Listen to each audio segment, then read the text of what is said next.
What's going on, YouTube? This is your friendly neighborhood DraftKings addict, bringing my top picks for Saturday's main NBA DFS slate. All right, guys, so go ahead and drop a like for me if you don't mind. That really helps out the channel.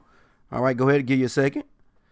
Also, if you're new to DraftKings addict, don't forget to subscribe before you go. And as always, guys, please drop your comments below. All right, so today we have a monster Saturday slate, man. 11 games, double digits. All right, so it's going to be a lot of different spots you can go to. And me personally, I'm going to focus on four of my favorite games. That's going to be the New Orleans San Antonio game, Phoenix ATL, Philly Sacramento, and Los Angeles Lakers versus Golden State Warriors. All right, guys, so let's go ahead and jump into it. All right, Draft Dashboard is my research tool of choice, guys. All right, if you're interested in the tools, there's a 30-day trial for $1 in the description of this video. Check it out. All right, so at Position Optimizer, going to go into a point guard again. We got 11 game main slate and a couple of turbos. So a 2-game turbo and then 3-game night game. So a night slate, I should say. All right, so at point guard, my favorite point guard at the moment is actually Devin Booker. All right, going up against ATL, as we can see from the last couple of matchups versus ATL, point guards have smashed. If you look at last night, my lineup, I had Mr. Rubio versus ATL, and he put up 44 DraftKings points, okay? And so that's a very favorable matchup for point guards. And Devin Booker is the guard for Phoenix. All right. So in that 8.8K, I'm expecting to see a 48 to 50 point game from him. And so that's going to be great for 5 to 6 times value. So let's go. Devin Booker versus ATL, who's on a back-to-back. All right. I believe Phoenix is at home, right? Yeah, Phoenix is at home, and they're 2-point favorites only. So I do like Devin Booker. All right, of course, we got to mention Jrue Holiday with Anthony Davis being out, injured, or sitting, waiting on the trade, or whatever it may be. This guy at 9.1K, his usage is going to be through the roof.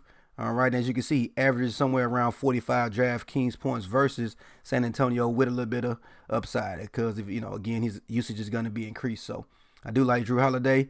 Steph Curry, if we don't get Klay Thompson, who is currently questionable with illness, I'm locking in this guy here at home versus the Lakers. All right, 10-point favorite. No Klay Thompson. Steph Curry is going to take about 23 pointers, and you like to think he's going to hit 10 of those 20 if he shoots 20. So give me some Steph Curry if we get news that Thompson is out. So next up, also guard Malik Beasley. This guy was a monster. Was putting up everything, hitting everything last night versus Houston. Put up 46 DraftKings points. All right, and he's only 4K, and he's getting extra run, especially if Gary Harris is out again for this game. So I do like Malik Beasley. He was really aggressive and I like the way he played. So definitely putting him on my radar. Now this one I was just looking at. Donovan Mitchell has had some success versus Houston. 46, 55, 44, and 47. So 4 out of the 5 games he's smashed versus Houston. All right, no Chris Paul. He's supposed to be out for rest today. All right. So hey, Donovan Mitchell could be his day. So I'm gonna put him on my list, man. So he's one of my favorite plays as well. So even though that's a different game than one of the 4 that I mentioned earlier. So don't forget about Rajon Rondo too, guys. All right, that Golden State game is going to be a high-scoring game, high pace, lots of possessions, and this guy is going to be on the floor a lot with the injuries that they have at guard. Okay, and so yes, LeBron James is back, but as you can see, that first game back, Rondo still put up 44 DraftKings points. All right, now he did roll his ankle or something at the end of that game, but he should be okay to go versus the Warriors. So 6.8K, don't sleep on Rajon Rondo. Same thing with Bledsoe. Bledsoe's been hot lately, and that's a guy I don't trust, so I would be more cautious with this one. But, as you can see, versus Washington, he has had great success with 48, 26, 41, 40 in the last 3 to 4 games. So, all right, Duncic should be back. So 8.3K going up against Cleveland. I'm not sure that 8K is a pretty hefty price tag, but this guy's been putting up monster games.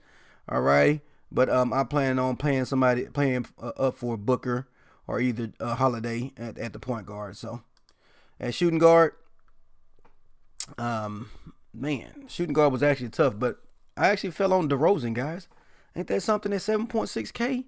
Going up against New Orleans in a 231 over and under game. Yes, they're 10-point favorites, but what if New Orleans keeps it close and actually competes with them? We could get a 50 burger from Mr. DeRozan. All right, so at 7.6K, I feel like I can't ignore him. On 11 game slate, he seems pretty cheap for a guy with his usage and his minutes. Yeah, it just seems too cheap. So give me some DeMar DeRozan on this slate at 7.6K. Alrighty. What else we got there? Shooting guard. We already talked about those other guys. We already talked about Beasley. Alrighty. Donovan Mitchell. Alright, so that's all my guards, guys. So that's my favorite guards at the moment. Now, of course, guys, Saturday, a lot of information could drop.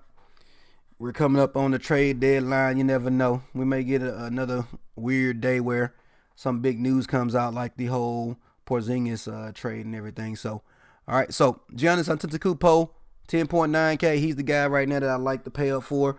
All right, as you can see, 67 points on average versus Washington is what he scores. Versus Washington alone.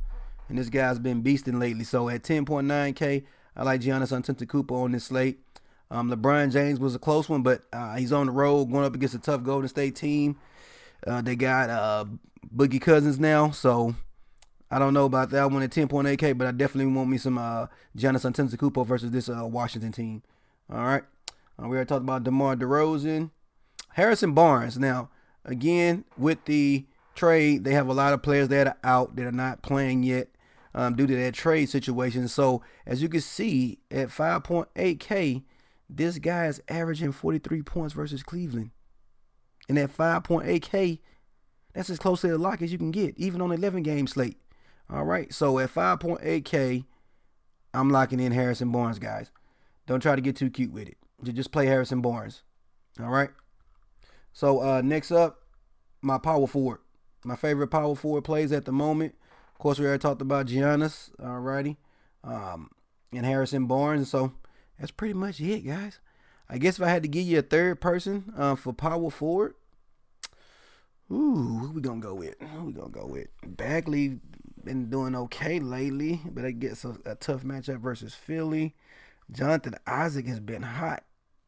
Look at that, 27, 29, 37. Dude's playing all the minutes he can play. He's going up against Brooklyn in a game with 220 point over and under, a high-paced game. Yeah, I give you some Jonathan Isaac, man, at 5K. He seems like a nice play. Again, he's playing a lot of minutes. Darius Miller versus San Antonio. Yeah, the guy's playing a gang of minutes. He played 40 and 37 in the last two games. Put up 29 and 36. So he's somebody you could take a flyer on, I guess. You know, if it's a blowout, he's still going to play, right? So, okay. But that's at power forward. Oh, Draymond Green. Yeah, like I say, I see that he's scored 25 and 22 in the last two games versus the Lakers, but he played only like 22 minutes. As we can see, he's been averaging 31 to 34 minutes over the last three games. And so in this matchup versus the Lakers, I'm going to assume, especially with Klay out, that this guy's going to have some extra production and extra run. And so definitely go ahead and add Draymond Green onto our favorite plays, guys. So next up, last but not least, is going to be the center spot. This is one of the tougher picks for me, guys. So let me know who you guys like at center, man. We got a lot of options at center, a lot of ways we can go. And I'm going to be honest, I struggled, but I landed on Vucevic at home versus Brooklyn, one of the best matchups for a center. Yes, he's 9.8K, but look at his history versus his team. 58, 50, and 51 in the last three games. So next up, again, we talked about Draymond Green already. Man, you got Jokic going up against Minnesota. He's been hot lately too. So like I say, really tough position to pick for, guys. But yeah, if you put a gun to my head and told me I had to pick, I would go with Vucevic versus Brooklyn. Alrighty. So thank you, guys. That's all I have for you today. Last but not least, guys, once you select your watch players over here on Draft Dashboard, you can click on the lineup optimizer, let Draft Dashboard optimize your lineup. Click save if you like what you see. Then you can export that to either DraftKings or FanDuel. Alrighty, guys. So let's go ahead and take a look. Oh, don't forget about the NBA cheat sheet too, guys. So on Draft Dashboard, we have an NBA cheat sheet. So, all right. So let's look at my favorite plays. So at shooting guard, Devin Booker. At small forward, I'm going to throw in Corey Brewer, man. He's cheap, and he should get some extra run with some of the injuries they have over there in Philly that are sidelined. Some guys are sidelined. All right, so as we can see, he's actually projected to be the starter in Philly. So right here, Mr. Brewer. So Chandler and J.J. Redick are both out. So Harrison Barnes, again, a lock. Dude's averaging 40 points versus this team in the last couple of matchups. DeMar DeRozan and Giannis Antetokounmpo are my core plays. Again, I won't have these guys in every single lineup, but I will have a good amount of them throughout the slate. Again, 11-game slate, lots of ways we can chop it up. So don't forget to hit the like button before you go, guys. Don't forget to subscribe. And as always, drop the comments below. Let me know who's your favorite plays. Remember, I struggle with center, so who's your favorite center on the slate? Peace.